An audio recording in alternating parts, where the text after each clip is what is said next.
Hi friends, నేను మీ Mahesh Sunkara. Welcome to Real Soldier. ఈరోజు ఆవుల వెనకాల తిరుగుతూ వీడియో చేస్తున్నాను. కొద్దిగా మీకు డిఫరెంట్గా అనిపించవచ్చు. అయితే వీడియో ఒక కండిషన్ ఏంటి అంటే కండిషన్ అన్నాను అసలు. ఎందుకంటే వీడియో ఎస్ఎస్సి నుంచి ఒక నోటీస్ అయితే రిలీజ్ చేయడం జరిగింది. ఆ నోటీస్లో ఏముందంటే 27 ఆగస్టో తారీఖున రిలీజ్ చేయాల్సింది 9వ నెల 5వ తారీఖుకి పోస్ట్పోన్ అవుతున్నట్టుగా, టెక్నికల్ ఇష్యూస్ వల్ల 9వ నెల 5వ తారీఖున అయితే ఆ నోటిఫికేషన్ అయితే రిలీజ్ జరుగుతుంది. మీరు అప్పటి నుంచి ఆన్లైన్ చేసుకోవచ్చు అనేసి ఒక నోటీస్ అయితే రిలీజ్ చేశారు. మీరందరూ ఏం చేస్తారంటే పర్టికులర్గా అప్పటికి ప్రీ ప్లాన్డ్గా ఉండండి. రాగానే అప్లై చేయాలని రూల్ ఏం లేదు. మనకి ఇంకా లాస్ట్ డేట్ కూడా ఉంటుంది. మధ్యలో కొద్దిగా అవడానికి ఛాన్సెస్ అయితే ఉంటుంది. అప్పటికి మీరు మీ యొక్క ప్లానింగ్తో ఉండండి. ఏటేటి అప్లై చేయాలి, ఏ విధంగా ప్రిఫరెన్స్ ఇవ్వాలి, ఫస్ట్ ఆప్షన్ ఏంటి ఇవ్వాలి, సెకండ్ ఆప్షన్ ఏంటి ఇవ్వాలి, ఎక్కడ మంచి నెట్ సెంటర్ ఉంది. బేసిక్గా ఏం తెలియని వాళ్ళ దగ్గరికి వెళ్ళి అప్లై చేయమని అడిగే కన్నా, ఎక్కడైతే ఎస్ఎస్సి జీడీ లాస్ట్ టైం ఎవరైనా అప్లై చేశారా మీకు తెలిసిన వాళ్ళు, ఎక్కడ అప్లై చేస్తే సింపుల్గా ఉంటుంది, ఎవరికైతే బాగా తెలుసో వాళ్ళ దగ్గర అప్లై చేసుకుంటే మీకు అనేది బాగుంటుంది అనమాట. తెలియలేని దగ్గరికి వెళ్ళి ఆడ అప్లై చేయలేదు, రేపు రమ్మన్నాడు, ఎల్లుండి రమ్మన్నాడు, ఇలా టైం వేస్ట్ చేసుకొని దాన్ని మిస్ చేసి కన్నా ముందు నుంచి మీరు అన్నీ రెడీగా ఉంటే ఆ రోజు అనేది ఈజీగా అయిపోతుంది అనమాట. అప్లై చేయడానికి మీకు ఒక ఆస్కారం ఉంటుంది. ఓకేనా? అప్లై చేసేటప్పుడు ఈ లేనిపోయిన భయాలు, నాకు వస్తుందా నాకు రాదులే, ఆ విధంగా కాకుండా ఒక కాన్ఫిడెంట్ తోటి ఆడ రిలీజ్ చేసి 10 పోస్టులైనా అందులో ఒక పోస్ట్ మందే అనుకుంటూ మీరు రిలీజ్ చేసి ఆ విధంగా ప్లాన్ చేసుకుని ఆ విధంగా చదవండి. హెల్త్ బాగోలేదు బ్రో, నించొని కూడా ఉండలేకపోతున్నాను.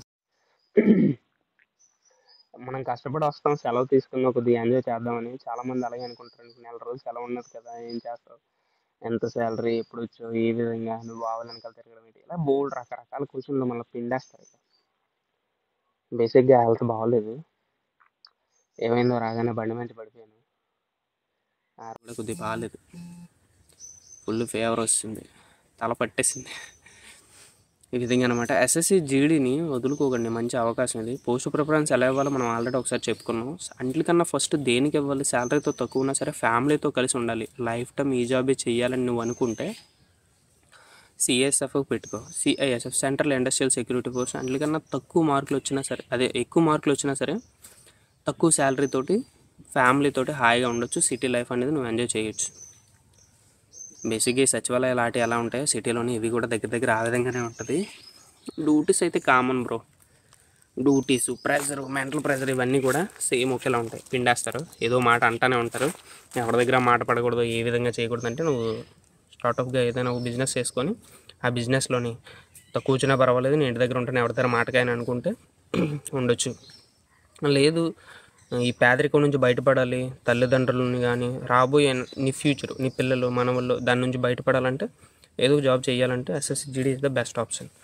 లేదు మనం ఎవరి దగ్గర మాట కానీ ఎవడికి దొబ్బేదే లేదు, ఎవడేమనుకున్నా పర్వాలేదు అనుకుంటే మాత్రం ఎస్ఎస్సి జీడీ వదిలే. అంటే ఇది చిన్న చూపు కాదు, చూసేవాడికి చిన్న చూపు ఉంటుంది, చేసేవాడికి చిన్న చూపు ఏంటి? ఏ పని అయితే ఏంటి, పనే కదా చేస్తున్నాం, దొంగతనం కాదు కదా. సో బేసిక్గా బెస్ట్ ఆప్షన్ అనమాట. అందులో మనలాంటి పల్లెటూరు వాళ్ళకి గుడ్ వే ఒక విధంగా బయటపడడానికి. మొన్న ఒక వీడియోలో చెప్పాను కదా 4 విషయాల్లోనే, పెళ్ళైనా, ఇల్లైనా, ఫ్యామిలీ హ్యాపీగా ఉండాలన్నా, ఏదో ఒక చిన్న జాబ్ అయినా సరే ఈజీగా ఏదైనా వచ్చేది ఉందంటే, ఈజీ అయితే కాదు, ఎస్ఎస్సి జీడీ ఈజీ అయితే కాదు. 50,000 పోస్టులకి 60 లక్షల మంది 70 లక్షల మంది అప్లై చేస్తున్నారంటే ఇది ఈజీ అంతే కాదు, ఈజీ అని చెప్పకూడదు. కాకపోతే ఒక వేలోని కొద్దిగా సింపుల్ అని చెప్పొచ్చు. ఇప్పుడు ఉన్న దాంట్లోని 50,000లోని నువ్వు 50,000కి ట్రై చేస్తే అయితే సిఎస్ఎఫ్ కానీ, బిఎస్ఎఫ్ కానీ, ఐటీబీపీ కానీ, ఎస్ఎస్బి కానీ ఎందులో ఈజీ అయితే అందులోకి వెళ్ళిపోద్ది. ఒకప్పుడు ఇలాగ ఎస్ఎస్సి జీడీ ఉండేది కాదు, సపరేట్గా వెళ్ళాల్సి వచ్చేది. బీఎస్ఎఫ్కి వెళ్ళామా, బీఎస్ఎఫ్ ఒక్కటే, బీఎస్ఎఫ్ 10,000కి నువ్వు ఒకసారి రన్నింగ్ క్వాలిఫై అవ్వాల్సి ఉంటుంది. ఇప్పుడు అన్ని ఫోర్సెస్కి కూడా ఒకేసారి రన్నింగ్ క్వాలిఫై అవుతావు, ఒకేసారి మెడికల్ అవుతుంది. ఏదో ఒక దాంట్లో నీ మార్కులు తగ్గట్టుగా, నీ మెరిట్ తగ్గట్టుగా ఒక ఉద్యోగం అయితే వస్తుంది అనమాట. బేసిక్గా చాలా మంచి అవకాశం, మీరు అందరూ ఉపయోగించుకోండి. చాలామంది ఎస్ఎస్సి జీడీ ఫిజికల్ ఎందుకు రావట్లేదు, ఫిజికల్ ఎందుకు లేట్ అవుతుంది, ఎప్పుడు అవుతుంది, ఎలా అవుతుంది, కంగారు పడకూడదు. నిజంగా ఒక 15 రోజులు 20 రోజులు అనేసి ఫిజికల్ నీకు వచ్చి ముందు పడిపోయింది అనుకో, నువ్వేం చేసేది ఉండదు. ప్రాక్టీస్ చేయి, దానికంటే ఒక టైం ఇవి వస్తుంది. రాకపోవడం అంటూ ఏమి ఉండదు బ్రో, నిజంగా చెప్తున్నాను. టైం ఒకసారి 2-3 సార్లు లేట్ అవ్వచ్చు కానీ వస్తుంది పక్క. ఆ తర్వాత మొన్న ఒక వీడియో చేశాను రీసెంట్గా, ఒక 2-3 రోజుల కిందట, కృష్ణాష్టమి రోజు. హ్యాపీ కృష్ణాష్టమి అని. స్ట్రగుల్స్, కష్టాలు ఓన్లీ మనకే ఉన్నాయి, మనమే ఎక్కువ వరస్ట్ ఫేస్లో ఉన్నాం, మనల్ని మించిన బాధలు ఎవడో పడట్లేదని అంతే అనుకోకు. ఆ కృష్ణుడి గురించి చెప్పాను కదా, బ్రహ్మాండాన్ని తిప్పే కృష్ణుడికి, అతనికి కష్టాలు తప్పలేదు, అతనే ఏడ్చాడు, లైఫ్లో ఎన్నో స్ట్రగుల్స్ ఫేస్ చేశాడు. అతని హ్యాపీ మూమెంట్స్ చాలా తక్కువ అంట, తను బాధపడిన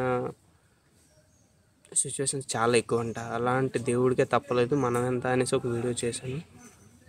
1000 మంది చూశారు. బేసిక్గా నా వీడియో 5గురు చూసినా చాలు, నాకు వేల వ్యూస్ వచ్చేయాలి, లైక్లు వచ్చేయాలి, ఆ సిచ్యువేషన్ ఏం లేదు. పూర్తి చేయడం మానేశాను నేను. వీడియో చేసి అప్లోడ్ చేయడానికి ఇప్పుడు 5G నెట్ ఉంది, ఫ్రీ, అంతా ఒక 2 నిమిషాల్లో అయిపోద్ది. ఒకప్పుడు వీడియో అప్లోడ్ అంటే తలకాయ నొప్పి వచ్చేది, ఎంత ఈజీ అయిపోయింది ఇప్పుడు. అయినా సరే వీడియోస్ చేసి ఏం మాట్లాడుతున్నారా బాబు, చెప్పిన సోదే ఏం చెప్తాం, మీకు కూడా తలకాయ నొప్పి ఉంటుంది కదా. అందుకని మీరు ఆ వర్ష ఫేస్ నుంచి బయటికి రండి, సిఎస్ఎఫ్ ఫస్ట్ ఆప్షన్ పెట్టుకోండి. శాలరీ ఎక్కువ కావాలంటే సిఆర్పిఎఫ్ కానీ బిఎస్ఎఫ్ కానీ పట్టుకోండి. కొద్దిగా బేగా బయటపడాలి, లైఫ్లో కొద్దిగా ఎదగాలి, నాకు ఎంతకన్నా ఇంకా మంచి అవకాశం వస్తుంది అనుకుంటే ఇంకా మంచి ఎగ్జామ్గా తయారవ్వండి. ఎప్పుడు కూడా బాధలొద్దు, మనకి కష్టాలొద్దు అంటే స్కిప్ చేసి డైరెక్ట్గా వెళ్ళి పంచభక్ష పరమాన్నాలు తిందామంటే అది అవ్వదు, జరగని పని. నాలెడ్జ్ నీకు బై బర్త్ నుంచి నీకు బేసిక్స్ అన్నీ సరిగ్గా ఉంటే నీకు డెఫినెట్లీ నీకు మంచి ఉద్యోగం వస్తుంది, దానిలో అయితే తీసేయాల్సింది ఏం లేదు. ఓకేనా, బీ కూల్ బ్రో. సిచ్యువేషన్ అసలేం బాగాలేదు, తల్లిదండ్రులకి దగ్గరగా ఉండడానికి ట్రై చేయి, వాళ్ళతో బాగా మాట్లాడు, మంచిగా ఉండు, బయట తిరిగి ఫ్రెండ్స్తో ఎంజాయ్ చేస్తే బాగుంటుంది లైఫ్, కాదనను, కానీ ఫ్యామిలీతో ఉంటే ఇంకా బాగుంటుంది. మన అమ్మాలు చిన్నప్పుడు ఏ విధంగా ఆలోచిస్తారంటే, వాళ్ళు ఏమైనా తెచ్చి దాచి పెట్టి, నా పిల్లడు అంటే మనం తింటే, మన పిల్లలు తింటే వాళ్ళ కళ్ళల్లో నుంచి నిండిపోతాయి అనమాట. ఇంత బాగా తిన్నాడు, మా అబ్బాయి తిన్నాడు, మా అబ్బాయి హాయిగా పడుకున్నాడు, మా అబ్బాయి హాయిగా చదువుకుంటున్నాడు, మా అబ్బాయి మంచిగానే ఉన్నాడు, అంతా మన గురించి ఆలోచిస్తారు. సర్టెన్ ఏజ్ వస్తాడికి, మనకి 20-25 సంవత్సరాలు వస్తాడికి, మనకి వాళ్ళు బరువు అయిపోతారు. అబ్బా ఎందుకు అలా నసదొబ్బుతున్నాడని, ఎందులో త్రివిక్రమ్ చెప్పిన దాంట్లో నిజంగానే ఎందుకు అలా నసదొబ్బుతున్నాడని. మనకు 30 దాటిన తర్వాత మా నాన్న బాగానే మేనేజ్ చేశాడని అనిపిస్తుందట, కానీ మన పార్ట్నర్ వచ్చేటప్పటికి వాళ్ళు మనకు బరువు అయిపోకూడదు. వాళ్ళని ఎప్పుడు కూడా మనం ప్రేమగా, మనల్ని ఏ విధంగా అయితే వాళ్ళు ప్రేమగా చూసారో అదే ప్రేమను మనం వాళ్ళు తిరిగి వాళ్ళ మనం చూపించడానికి ట్రై చేద్దాం. ఇప్పుడు మన జనరేషన్ దాటిది అంటే ఎవరైతే 90s 2021 ఈ ఏరియాలో పుట్టిన వాళ్ళు ఉన్నారో వాళ్ళు కొద్దిగా పర్వాలేదు. రానున్న జనరేషన్ ఉంది చూసారా, 2005 దాటిన తర్వాత 2006, 7, 8 వాళ్ళు మరీ దారుణంగా ఉన్నారు.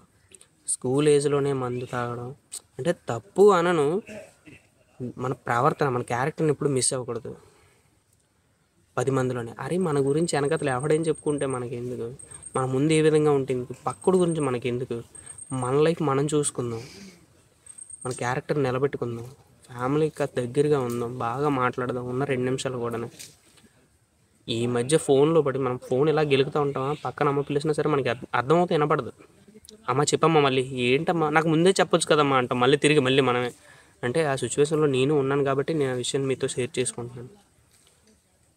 ఎస్ఎస్సి జీడీ జాబ్ వచ్చిన తర్వాత మన లైఫ్ ఇలా ఉండదు, జాబ్ రాకముందు వేరేగా ఉంటుంది, వచ్చిన తర్వాత వేరేగా ఉంటుంది. ఫిజికల్ ఉంటుంది బేసిక్గా. ఆగస్టులో అన్నారు first week, second week, third week, నాకు ఏదైతే తెలుసు నేను అదే చెప్పాను ప్రాపర్గా. ఫోర్స్లోనూ కూడా టైం టేబుల్ ఇలాగే ఉంటుంది, 8 గంటలకు డ్యూటీకి వెళ్ళాలంటాడు, 8 వచ్చేసినా సరే ఆ మెయిన్ ఎవరైతే లీడర్ ఉన్నాడో వాడికి కూడా తెలీదు, 8 కాదు 12 అంటాడు. 12కి డ్యూటీగా మనం ప్రిపేర్ అవుతామా, 11కే డ్యూటీ వచ్చేస్తుంది, లేదా 11 ప్రిపేర్ అవుతామా 9 గంటలకే డ్యూటీ వచ్చేస్తుంది. రేపు 9 గంటలకు డ్యూటీకి బయటికి వెళ్ళాలి, ఫలానా ప్రొటెక్షన్కి వెళ్ళాలి, ఫలానా దగ్గర అంటే ఏటవుతుంది అనేది టైం టేబుల్ ఒక పర్టికులర్గా ఇది అని చూపించలేము అనమాట. చాలామంది అనుకోవచ్చు అన్న మెడికల్ ఎప్పుడన్నా, ఫిజికల్ ఎప్పుడన్నా, కింద కామెంట్స్ కూడా ఫస్ట్ అదే వస్తుంది, ఎప్పుడు ఉండొచ్చు, ఎప్పుడు ఉండే అవకాశం ఉంది, ఈ మార్క్స్కి ఇంత ఉద్యోగం వచ్చే అవకాశం ఉందని. ఇవన్నీ మైండ్లోంచి తీసే, ఫ్రీగా ఉండు, ఫీల్ బెటర్. నువ్వు ఎప్పుడైతే హ్యాపీగా ఉంటావు లైఫ్, ఈ క్షణాన్ని ఎంజాయ్ చేయి, ఇదే నీ లైఫ్. ఇప్పుడు నేను ఇక్కడ కూర్చొని నీతో మాట్లాడుతున్నానా, జస్ట్ ఇగో చూడండి ఈ పచ్చని పొలాలు, ఇది ఒక మామిడి తోట, జీడి తోట అంటారు, మా ఊరు మొత్తం ఇవే ఉంటాయి, ఆవులు వెనకాల తిరుగుతాను ఇవాళంతా, ఇదే ఈరోజు హ్యాపీ, ఈరోజు ఎంజాయ్. కొన్ని రోజుల తర్వాత ఒకప్పుడు లీవ్కి వెళ్ళి ఇలాగ ఒక 1 డే అంతా నేను ఆవుల వెనకతలు ఉన్నాను, ఆ పొలాల్లో తిరిగేవాడిని, ఇలా చెప్పుకోవడానికి మిగిలిపోద్ది. కాబట్టి లైఫ్ మాత్రం ఎంజాయ్ చేయి మామ. ఎంజాయ్ అంటే తినడం, తిరగడం లేకపోతే ఏం కాదు. నీకు ఆనందంగా ఉందా లేదా, నువ్వు అక్కడ హ్యాపీగా ఉన్నావా లేవా, అంతే. ఓకేనా? All the very best. జై హింద్, జై భారత్. రానున్న రోజుల్లో పక్కా మెడికల్ డేట్లు అయితే వస్తాయి త్వరలోనే. ఎస్ఎస్సి జీడీకి ఎవరైతే ప్రిపేర్ అవ్వాలనుకుంటున్నారో, రానున్న నోటిఫికేషన్కి ఎవరైతే అప్లై చేయాలనుకుంటున్నారో ఒక సిస్టమేటిక్గా ఫాలో అవ్వండి. ఫస్ట్ సిఎస్ఎఫ్ పెట్టుకోండి. సిఎస్ఎఫ్ తర్వాత రిస్క్ వద్దు, నేను ఫ్రీగా బతకాలి అంటే ఎస్ఎస్బి పెట్టండి, ఐటీబీపీ పెట్టండి, ఆ తర్వాత బిఎస్ఎఫ్ పెట్టండి. ఏఆర్ అస్సాం రైఫిల్ ఎవరైతే 7 సిస్టర్స్ ఉండాలనుకుంటున్నారో వాళ్ళకైతేనే బాగుంటుంది. మన సైడ్ అసలు రావడానికి అవ్వదు. అది స్పెషల్ ఫోర్స్లో కాటి వెళ్ళడం అంత ఈజీ ఏం కాదు. కోబ్రా అని, ఎన్ఎస్జి అని, ఎస్డిఆర్ అని, డిఆర్జీ అని, ఇందులోని రకరకాల ఫోర్సెస్ ఉంటాయి. అందులోని వెళ్ళడం అంత ఈజీ కాదు. Not easy matter bro. అవన్నీ పనులు అవన్నీ చెప్పడం చాలా ఈజీ, అందులోకి వెళ్తే తెలుస్తుంది. ఇప్పుడు నేను కోబ్రాకి వెళ్ళాలి 3 నెలలు తాట తీసి తొక్కోలుస్తారు. నేను ఎస్ఎస్సి జీడీలో 1 ఇయర్ ట్రైనింగ్ ఎంత చేశానో, కోబ్రా ఎంట్రన్స్కి కూడా 3 నెలలు సేమ్ అంతే జర్నీ ఉంటుంది. Same process. 40 కిలోమీటర్లు 60 కిలోమీటర్లు కంప్లీట్ చేసిన తర్వాతే మనకు అనేది కంప్లీట్ అవుద్ది అనమాట ట్రైనింగ్. అర్థమైందా? కాబట్టి తెలుసుకోండి, ఎలాగైతే బాగుంటుంది, ఎలాగైతే బాగుంటుంది. అందులోకి వెళ్ళిన తర్వాత వర్క్ నేర్చుకోండి, స్కిల్స్ చేతిలో పట్టుకోండి, ఎక్కడైనా బతకొచ్చు. డ్రైవింగ్ నేర్చుకున్నాం నేను నా ఫ్రెండ్ కలిపి, నాకు ఉద్యోగం వచ్చింది. వాళ్ళ లైఫ్ స్టైల్ అదే అయిపోయింది. ఇంకా వాడికి తిండిట్టిది, వాళ్ళ లైఫ్ లాంగ్ ఇంకా డ్రైవర్గానే ఉండిపోయాడు. ఇంకాడికి డ్రైవింగ్ తప్పితే ఇంకోటి రాదు. వేరే దగ్గరికి వెళ్ళి సెట్ అవ్వలేడు. 18 నుంచి 22 వేలు వస్తున్నాయి, ఇంకా అందులో లైఫ్ సెటిల్ అయిపోయాడు. అలాగే మన స్కిల్స్, చదువు కన్నా ఈ స్కిల్స్ ఇప్పుడు ఇంకా వాడు చదువుకున్నాడు, డిగ్రీ కంప్లీట్ చేశాడు. ఇప్పుడు దాన్ని బట్టి ఇంకెక్కడ జాబ్ ట్రై చేయగలడే. 28 క్రాస్ అయిపోయాడు, ఇంక ఇప్పుడు ఆడు ఏం చేయలేడు. అలాగే స్కిల్స్ ఉంటే కూడి పెడతాయి బ్రో. డిగ్రీ సర్టిఫికేట్ పట్టుకెళ్ళినా ఎవడైనా సరే భోజనం పెడతాడో నాకు తెలియదు, కానీ స్పెషల్గా నేర్చుకో. మేస్త్రి పని అని, కంప్యూటర్ అని, ఇట్లాంటిలోని కూడా ఒక ప్రావీణ్యత చూపించు. నీకంటూ ఒక మార్క్ నువ్వు క్రియేట్ చేసుకో. ఓకేనా? చాలా లోన్లీగా ఉండి వీడియో చేస్తున్నాను, అర్థం చేసుకోండి. జై హింద్, జై భారత్. ఎప్పుడు కూడా మనం ఉండే ప్లేస్ని, మనం ఉండే పొజిషన్ ఎప్పుడు మర్చిపోకండి. చాలామందికి మనం చేసే పని చులకనగా, తక్కువగా కనబడుతుంది. వారికి అనిపిస్తుంది, నీకు అనిపించకూడదు. బేసిక్గా నేను చేసే పని ఎవరికైనా తక్కువగా అనిపించినా నో ప్రాబ్లం. నాకు అనిపించలేదు కదా, నాకు అది కూడి పెడుతుంది. ఓకేనా? వాళ్ళ దృష్టిలో మనం చులకనే, వాళ్ళ దృష్టిలో మనం తక్కువ పనే ఒప్పుకుంటాం. ఎందుకంటే వాళ్ళు మనకన్నా హై రేంజ్లో ఉండొచ్చు. ఎక్కడికి వెళ్ళా సరే మన గమ్యం ఒకటే బ్రో, చావే మన గమ్యం. మనం చావడానికి పుట్టాం. ఎంత ఎరగబడి ఏం చెయ్యి, లాస్ట్ మన గమ్యం రీచ్ అవ్వాల్సింది ఎవరికో 4 భుజాల మీద మోసే వరకే మన జీవితం. అప్పుడు వరకు హ్యాపీగా ఉంది. ఓకేనా? జై హింద్, జై భారత్.